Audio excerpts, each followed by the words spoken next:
petit déj time. Grand beau, plus un nuage, c'est lavé, nettoyé. Regarde ça, c'est quand même pas mal, hein. Chambre avec vue.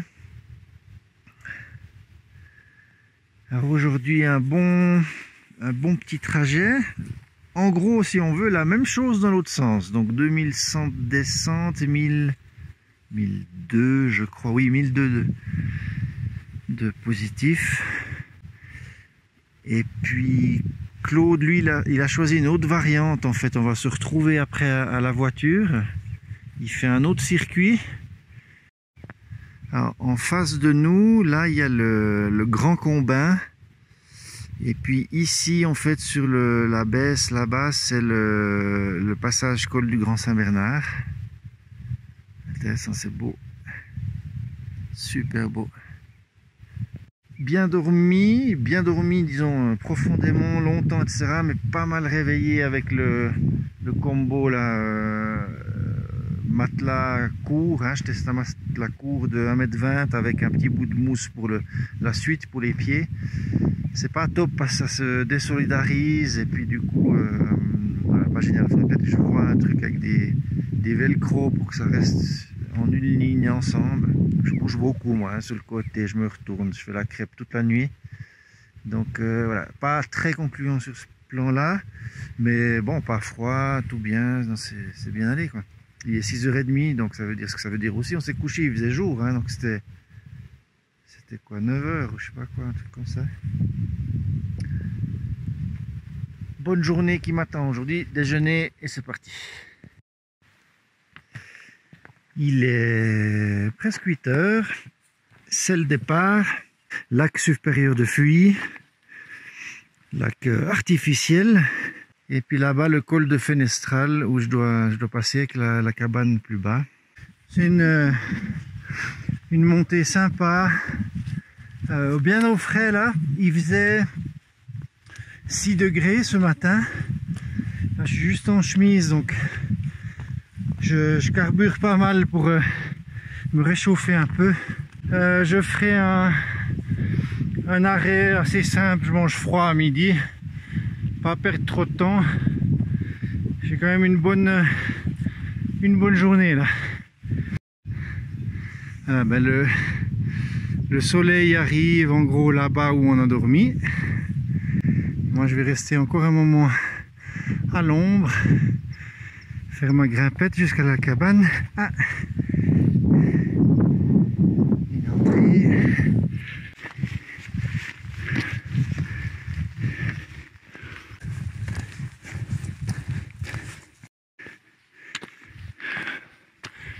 Voilà, premier petit col de Fenestral de la journée. 2453 mètres. Et moi je repars là-dedans. Alors, on a donc les dents de Morcle. Bon, on voit pas grand chose, il y a beaucoup derrière. À Denfavre, le petit Muveran qui est par là-bas et le grand Muveran derrière. Moi je descends dans la vallée, je passe ici, je replonge derrière, je continue, puis je remonterai derrière, devant ce grand dôme pour passer le col finalement. Il y a un bout de chemin, donc on y va.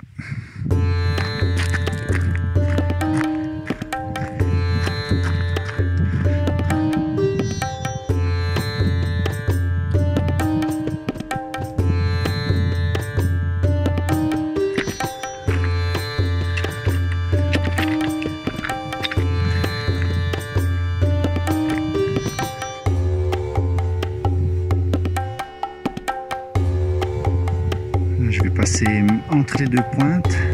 J'étais tout là en haut il y a à peu près 20 minutes.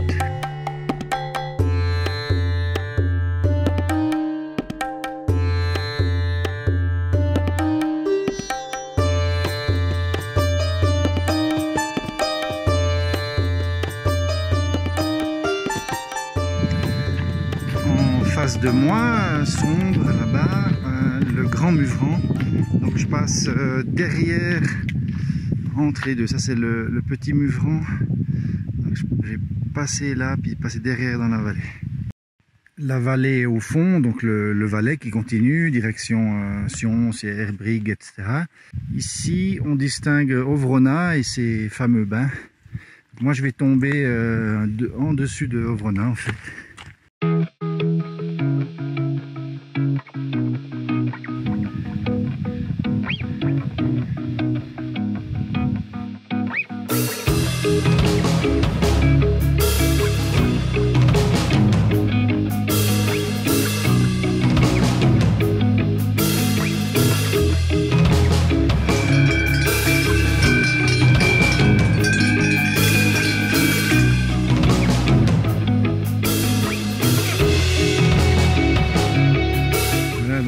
Je descends là au fond, il y a une première montée, ensuite on plonge au fond, je monte ici, tac tac tac tac, après ça part à plat, après il y a encore une montée, puis au fond du cirque là-bas, sous le grand Muvran, il y a la cabane Rambert et moi je pars là-bas.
Et puis il faut monter ce petit béquet là pour arriver en dessus, hein, à la cabane du club alpin. Et ensuite il y a le col qui m'attend. Il est, je crois, 10h30. Le grand Muvran, le petit Muvran, et on passera le col juste entre les deux. Alors des journées à 2000 plus, 1002 moins, ce genre de choses, puis aujourd'hui 1002 plus 2100 moins, enfin voilà, ben ça met quand même pas mal dans les genoux, les articulations. Aujourd'hui je sens que c'est un petit peu plus difficile, c'est surtout la dernière descente là, c'est plus de 1000 d'un coup, vraiment blaf. Là ce sera un peu plus difficile parce que ça va me scier sur la dernière partie. Je ferai apparaître une découpe le profil d'altitude. En fait, on voit bien la fin là, c'est vraiment d'un coup. Et voilà, puis après je serai à la voiture, mais j'irai rechercher Claude. Ça grimpe pas mal là.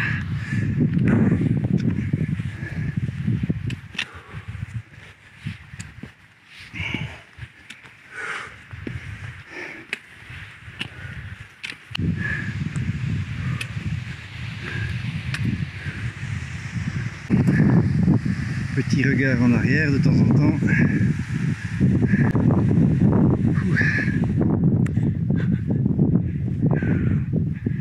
Voilà le cirque, donc je vais monter là-dedans en fait. Et puis le petit Muvran juste à côté. Bon, alors en fait moi je dois passer là-bas, et puis le col, lui, où on passe vraiment là au pied plutôt au pied de la falaise. Donc,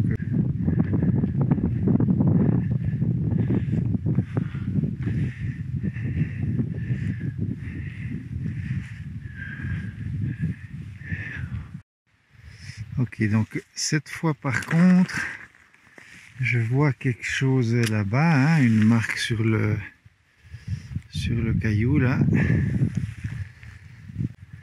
C'est parti, c'est un bon petit mur, hein, qui m'attend.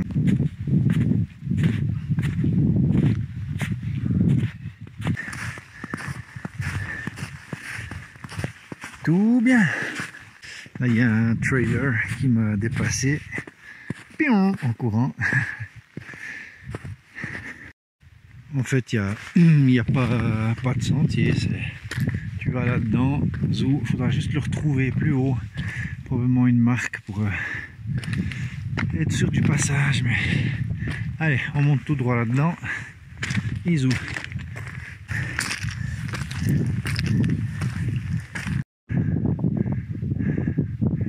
On voit la cabane tout là-haut.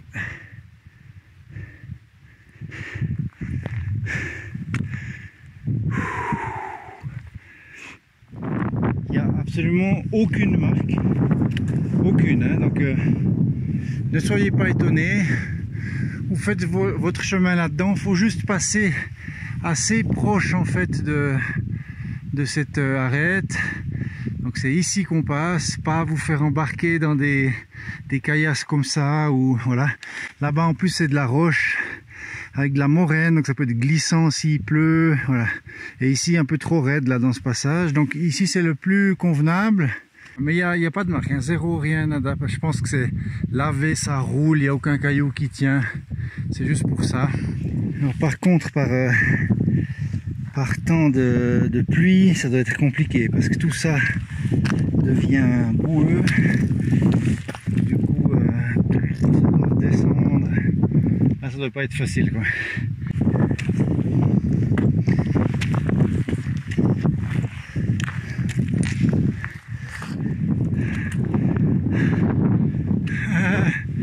Un faux col. Surprise, il y en a encore derrière. C'est un sacré meute ça. Alors justement, c'est maintenant la surprise. Qu'est-ce qui nous attend de l'autre côté?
C'est un peu de ce truc sablonneux là, d'ardoise et tout. Bien de nouveau, ça va parce que c'est sec, mais si c'est vraiment mouillé, du coup ça devient boueux dessous. Et puis ça peut pas mal bouger. Et puis ben nous on va descendre là-dedans en zigzag et tout.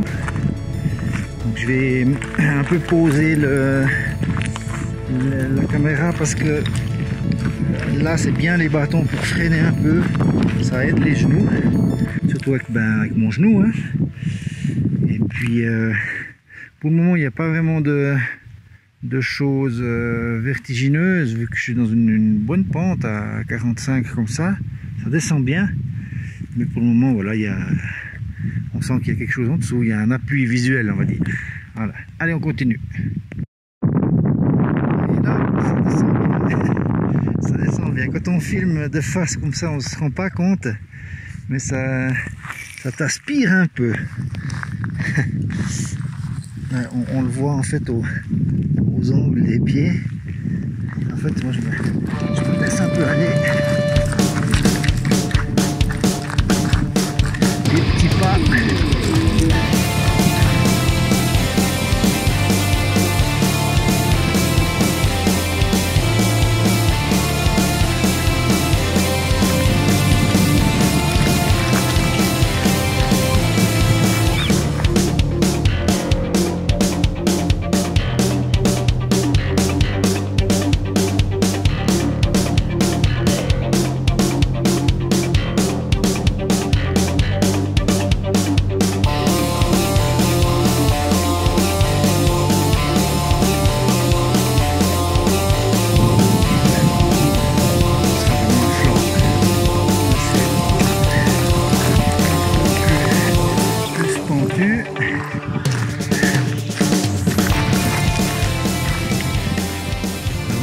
je viens de regarder le tracé, le découpage altitude. On fait 1340 mètres de dénivelé d'un coup, bon, à la fin. Donc c'est assez violent parce que c'est vraiment sur une courte distance. C'est génial. Je suis sous le Grand Muvran. Magnifique.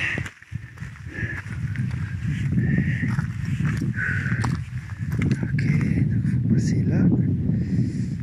Et après on va se mettre là-bas sur le chemin. Alors, hop là. Ouais. Ça glisse.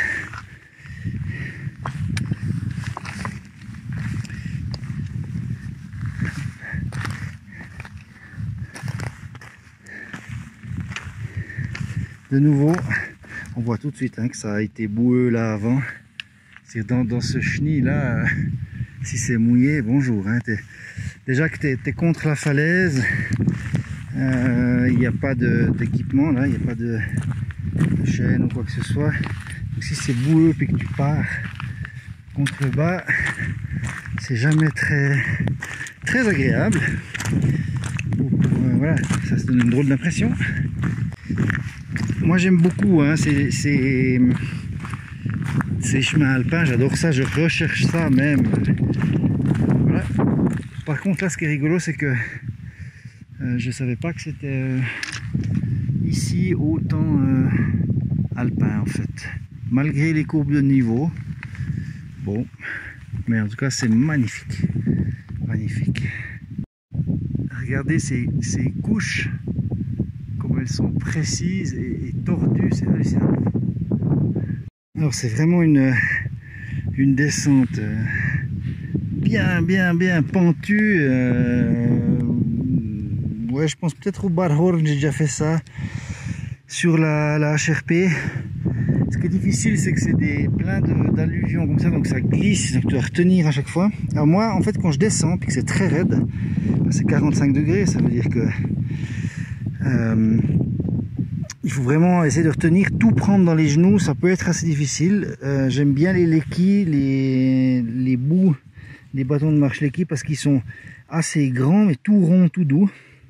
Je mets encore la sangle dessus, comme ça, ce qui va permettre de glisser, plutôt que ce soit ma paume avec la transpiration qui va chauffer contre le plastique. Là, ça fait un glissement parfait. Je le prends bien là-dessous. Et puis en fait j'appuie comme une canne de grand-papa et je peux aller chercher bien en dessous comme ça, mais j'appuie à fond, vraiment je prends énormément de poids du corps et puis ça m'aide énormément en fait pour descendre. Et voilà, je tiens fermement ici, donc ça chauffe les épaules, ça chauffe les bras, les omoplates, les muscles, tout ça. Et du coup ça permet de vraiment freiner et de protéger les genoux. Voilà, je suis venu donc de là, dans cette pente, un joli 45. Là, j'arrive sur cet éperon. Et puis on plonge là. C'est pas mal. Alors, je sais pas. Est-ce que... Oh non. Ouais, ça me plaît moins. Parce qu'en fait, mais je suis pas sûr que ce soit le tracé. Je vais regarder sur la carto, mais par contre, je vois une trace là-bas dans le névé et je vois clairement un chemin. Et j'espère que je ne dois pas passer le névé. Je vais juste regarder la carto parce que sinon, je suis un peu dans la merde. En plus, on le voit très bien là vers les rochers. Il est tout fin, puis il y a des ponts de neige. Non, c'est quand même là-bas que je dois passer. Ok. Bon. Là, c'est un peu plus compliqué.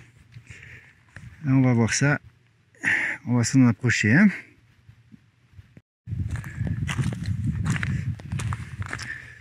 Voilà, donc, je vais dire erreur de ma part.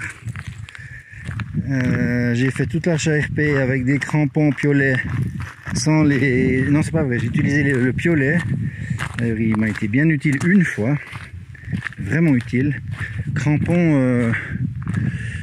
Non, ouais, c'est bien là, je me dirige exactement là. Cette fois, je vois les marques, donc je pars dans ce névé. Et lui, il est à plus que 45. Aïe. Du coup, il faut vraiment que je mesure bien ce que je fais, quitte à descendre en sauvage plus bas pour remonter par l'herbe. Je vais voir. Hein.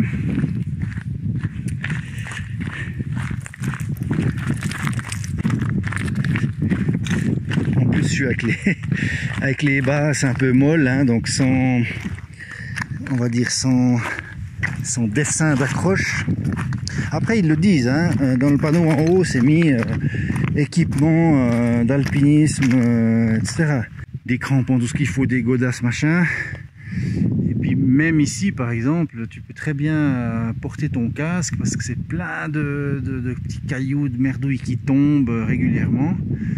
Après voilà, quand tu fais un tour à la journée ou sur 2 jours ou quand tu es dans les refuges, ben, tu as juste ton matos, donc tu peux prendre cordes, baudrier, crampons, piolets, casque, tout ce que tu veux, tu étais bien équipé, puis ça te fait déjà c'est ton poids de bivouac avec un pique-nique, les habits, doudounes, machin d'urgence, pluie et compagnie, et puis tu pars, c'est bon. Le problème c'est toujours, voilà, c'est quand on fait des randonnées avec plusieurs jours d'autonomie, que la bouffe, la tente, le couchage, tout ça.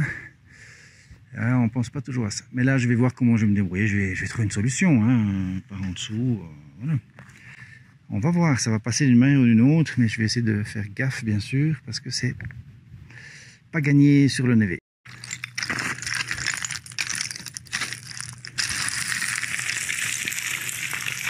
Ouais, c'est très très sablonneux. Je vais essayer de passer par là, hop, hop, et reprendre le petit pic là, d'accord. Vraiment pas évident. Là, je dois faire un saut. Putain, comment je vais faire ça, moi? Ah, il y a la chaîne, pas bon. J'avais même pas vu, il y a une chaîne. Ok, c'est bon, alors je peux faire le saut. Alors c'est bon, je suis passé, pas beaucoup de place, hein. Le gros là, il a lugé là sur 60 cm, j'étais dessus, du coup j'ai sauté là, chopé la chaîne, j'ai cru que je partais avec lui quoi. Et là il s'est stoppé, cette glissade. Là, il est juste sur de la mouillac, c'est tout mouillé en dessous, pas top. Ok. On continue. Et là, ça devient un milieu bien. Il faut que je sois attentif. Même j'ai l'habitude, disons, de ces terrains. Il faut vraiment que je me gaffe parce qu'on sent que aussi que ça veut partir. Là, il y a des crevasses avec de la neige plus bas. Du coup, j'analyserai ce névé là-bas, comment le traverser ou comment ne pas le traverser, voir si c'est faisable et tout, parce que tout bouge. Hein. L'exemple, c'est le gros rocher sur lequel j'étais avant, là, le bloc, le machin, enfin, la luge. Et puis, ben, on entre dans un milieu acéré, où pas grand-chose ne tient. On sent que tout est éphémère. Et puis, il y a quand même des bons surplombs, comme celui-là. Là. Donc là, je vous rassure, je filme, mais je regarde pas ce que je filme, donc c'est peut-être même pas cadré comme il faut. Hop. Là, je peux m'arrêter. C'est vachement beau, c'est super beau. Il n'y a personne, hein, je vois pas un animal, rien du tout. Ah, il y a une plaquette. Je vais aller voir ce que c'est.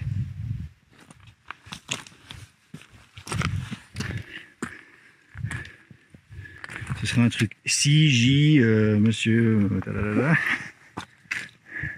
C'est bien une plaque commémorative de décès. Marcel Chaumette qui acheva son ascension terrestre le 11 juin 1932. Donc il est décédé ici en 32 pour continuer son ascension céleste. Hein, donc le truc, mon ami monte plus haut. Ouais, c'est clair que là, quand tu grimpes, en plus, tu sais pas si c'était aussi hiver et compagnie, ça chie. Hein. Ça chie. Puis c'est assez traître, parce qu'il n'y a pas grand chose qui tient, je trouve, ici. Du coup, c'est assez fatigant. Je vais assez lentement parce que c'est tout glissant, un peu merdique. Très beau, mais il faut être très attentif. Parce qu'il y a des cheminées là, c'est parti, hein, des toboggans. Aquapark jusqu'en bas.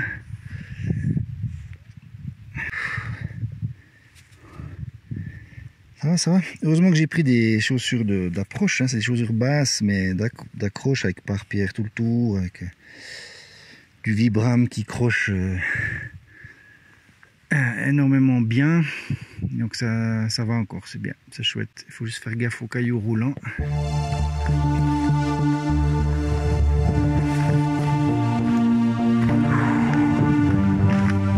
Chaud devant, chaud devant. Le piquet était là-haut, hein, puis en fait ben, on traverse là-dedans à la difficulté la plus teigneuse de la journée. Là, on va analyser ensemble ce Nevedac. Alors si vous vous retrouvez dans une situation comme ça, eh ben c'est la merde, vous rentrez chez vous par d'autres sens, vous rebroussez chemin. Non, ça va. Disons que si je regarde depuis l'extérieur, vite fait, je vois tout de suite qu'il y a de l'eau qui coule, je l'entends d'ailleurs. Donc il y a un ruisseau. Lui, il crée aussi un pont de chaleur dessous. Il creuse. Le DV, il peut être coincé. On se dit, cool, il est bien épais parce qu'on voit 1 mètre là, mais tout de suite, on voit ici que ça fond. Donc ça fait un dôme, en fait, comme un pont au-dessus d'une rivière. Donc la neige est toute fine en dessus du ruisseau et épaisse un peu sur les bords, avec en plus ici on voit une casquette. Ça veut dire que la réverbération des pierres creuse puis fait une petite casquette. Si je vous montre vraiment que la pointe de mon bâton, si vous marchez là-dessus, ça va péter puis vous passez dessous. Le risque, parce que la trace, le vrai tracé, hein, il passe en fait ici, hop, et puis il passe là pour rejoindre ce chemin qu'on voit là, ici. Donc on voit une ancienne trace, hein, qui a traversé comme ça. Si vous marchez là-bas, au milieu, vous passez tout droit, puis vous pouvez faire une chute de 2 mètres, de 3 mètres, vous pétez une jambe, vous êtes sous la neige, après ça s'effondre sur vous, enfin je veux dire, on oublie, c'est pas le bon truc. Maintenant je vois ici des traces fraîches. Alors, méfiez-vous, c'est pas parce qu'il y a des gens qui l'ont fait que ça a tenu. C'est peut-être 3 demoiselles qui font 45 kg, puis moi j'arrive à 90 et puis je passe tout droit. Alors, soit je descends dans les pierriers ici, là c'est facile à traverser, toc toc, et je remonte là pour prendre le chemin. Et très franchement, je pense que c'est ce que je vais faire, parce que je vais juste voir par contre comment c'est pentu ça, parce qu'il ne faut pas non plus se faire avoir là-dedans, hein, parce que c'est peut-être très pentu. Et puis sonder un petit peu, mais le risque c'est que entre ici, cette ouverture, et là, que là ce soit très fin, que ça puisse péter avec moi. Alors comme j'ai envie de m'en sortir, puis de pas être là comme un blaireau planté dans mon truc de neige au fond dans la rivière avec une jambe pétée, je vais très probablement descendre là, traverser et remonter. C'est plus sage. Mais je vais quand même aller voir là-bas, parce que en fait je peux passer dessous, je sais pas. Je vais aller voir. Là c'est un peu le... Alors, sinon je dois descendre ça, c'est quand même... c'est bien violent, hein.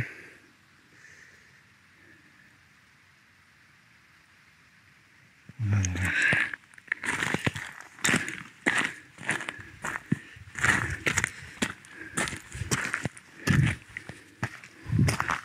Ouais, ça, dessous c'est boueux, donc ça peut aussi démerder. Ouais, on voit là-bas au fond, hein. Voilà, donc un reportage névé. Ce bord de névé il fait 2 mètres à peu près. Puis ici, ben, on voit bien ce que je vous disais, c'est que là il y a toute une caverne. On voit l'eau qui ruisselle là, et en fait à 3 mètres ici, le dôme, en fait la paroi elle fait 40 cm quoi. Donc toute cette oreille là, toute cette casquette complète, elle pourrait partir jusque là-bas, bof, d'un coup. Du coup ça part là-dessus, c'est tout mouillé, ça part en glissade. Non, c'est la merde. Ok, je descends. C'est intéressant de voir là maintenant, je vois que je suis pas le premier, il y a des gens qui sont venus par là. C'est trop casse-gueule, là ça peut répéter. Par contre, la remontée là-dedans, elle est pas mal, quoi. Là, je pense qu'il faudra que j'abandonne les bâtons, j'espère que ça ira pour remonter. Je vais essayer de partir dans une des veines, je sais pas trop comment. J'espère que ça ira là-bas, parce que ça paraît simple comme ça, mais ça ne l'est pas tellement.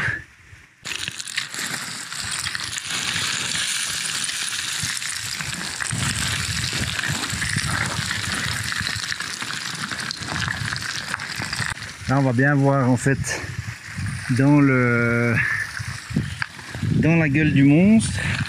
Yeah. Ah, putain. Ben, les amis, vous voyez ça? Comme quoi des fois il faut s'écouter et puis avoir un peu de prudence, puis pas céder à la facilité en se disant allez j'y vais.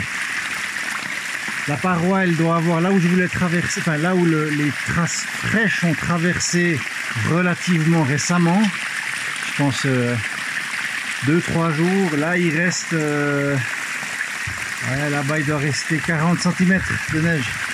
L'exemple parfait d'un pont de neige, et puis si tu tombes de 3 mètres là-dedans, quoi.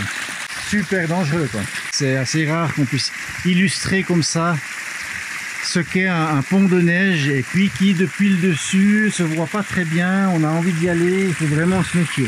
Dès le moment où vous entendez comme ça un ruisseau, que vous avez vu des ouvertures, c'est plus fin en haut, hein, on a vu, donc faut pas vous engager, il faut trouver un moyen relativement sûr, parce que pour finir, bon ben voilà, je suis descendu dans ces gravillons, c'est à 45 degrés, ici je vais pouvoir finalement faire mon passage, je vais trouver tranquillement.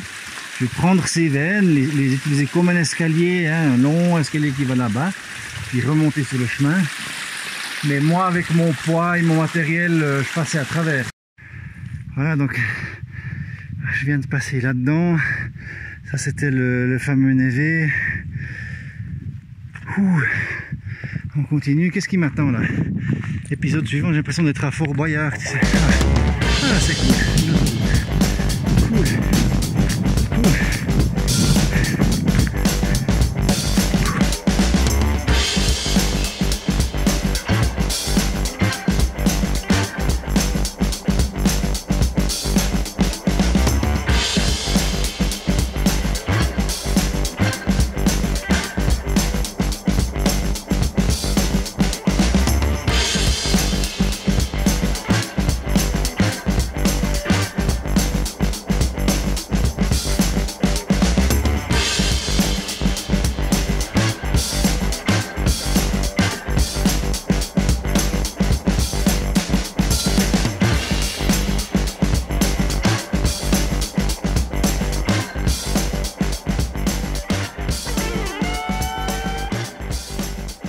Ah là on voit, il y a des chaînes là-bas, ouais, donc c'est bien raide, on voit bien, hein, parce qu'on marche juste là où c'est raide comme ça.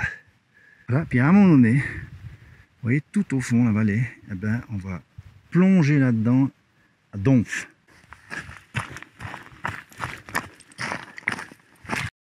Une autre note, les chaînes. C'est bien, c'est super, ça nous aide, ça nous sécurise, on se sent plus à l'aise, on peut se tenir, parce que là c'est un peu scabreux, hein, si tu démarres là-dedans, ben, tu fous le camp là en bas. Et puis il y a peu de place pour passer. Donc c'est super. Par contre, il faut les empoigner sans totalement se remettre à ça. Moi j'ai eu personnellement une fois un insert, en fait la tige filetée qui est dedans, elle s'écarte en fait dans le rocher, ou plus tu serres, plus elle s'écarte, et puis en fait tout est sorti d'un coup. Donc prenez-les, utilisez-les, parce que c'est bien, hein, ça nous donne une sécurité, ça peut nous retenir et tout, etc. Mais ne vous suspendez pas dans le vide avec ça à jouer ou comme ça. C'est pas une via ferrata, du coup c'est pas quelque chose qui est contrôlé autant et... Ouf. Ouais. Il y a des bonnes pentes. Là je vais poser la caméra, hein, parce que je suis obligé d'avoir les deux mains. Voilà tout donc ce premier passage, hein, qui était vraiment difficile. Je commence à avoir les genoux qui chauffent pas mal. Et puis là ben, on repart sur des petits passages comme ça avec chaînes et tout. C'est un peu plus herbeux, mais il faut quand même se méfier.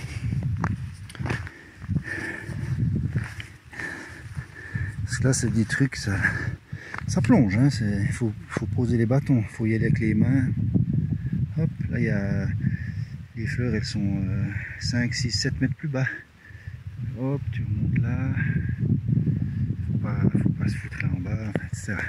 Allez, je vous quitte, je me concentre pour le passage.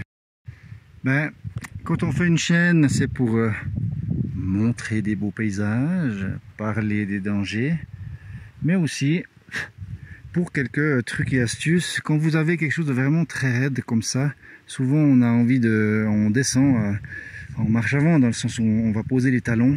C'est une très mauvaise idée parce que vous avez une mauvaise préhension, vous ne pouvez pas vraiment utiliser vos bras. C'est comme pour une échelle, on ne descend pas une échelle en avant, on se met en arrière et puis ben, on descend comme ça. Vous avez les mains pour vous accrocher et puis vous avez les pieds pour aller gentiment chercher votre... Il faut s'habituer. Donc là je vois par exemple, ben, ça ne tient pas. Ça va péter là. On voit celui-là il bouge. Donc, je vais chercher ailleurs jusqu'à que j'ai une bonne prise.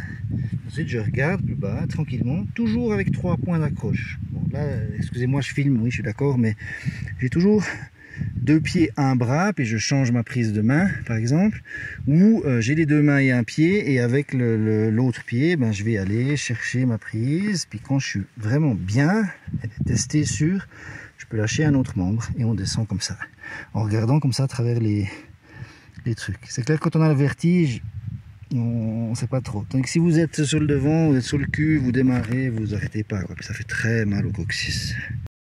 1, 2, 3 passages assez périlleux.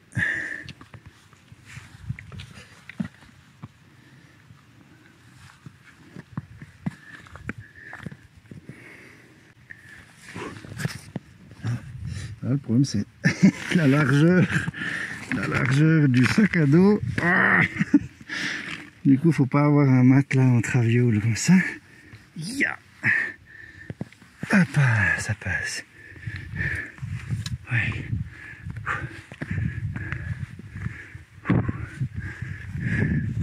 Youhou, et ça repart.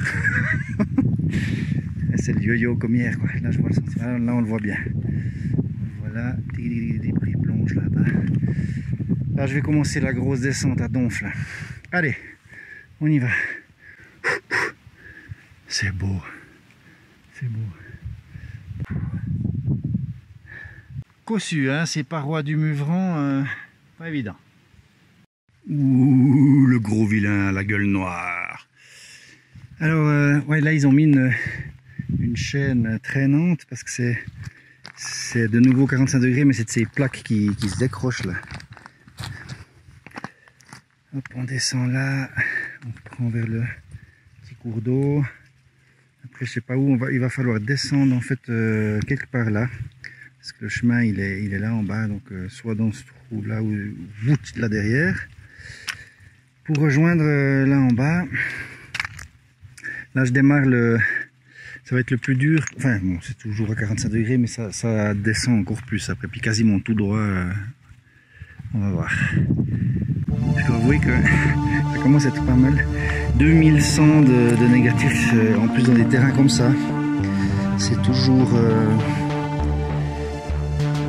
ça demande pas mal, quoi. Là j'ai l'arrière du genou droit qui est un peu enflé. J'ai fait un peu des étirements, mais je peux pas faire trop fort.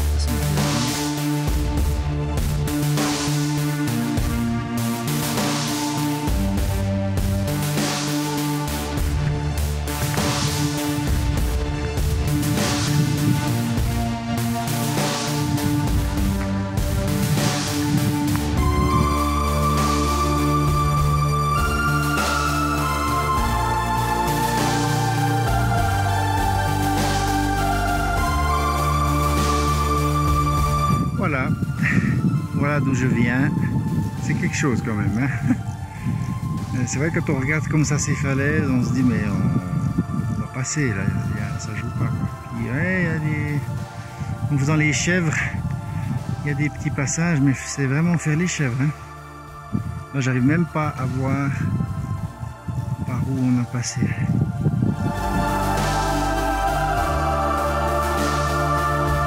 La descente scie les jambes, les muscles, mais elle est très très très jolie.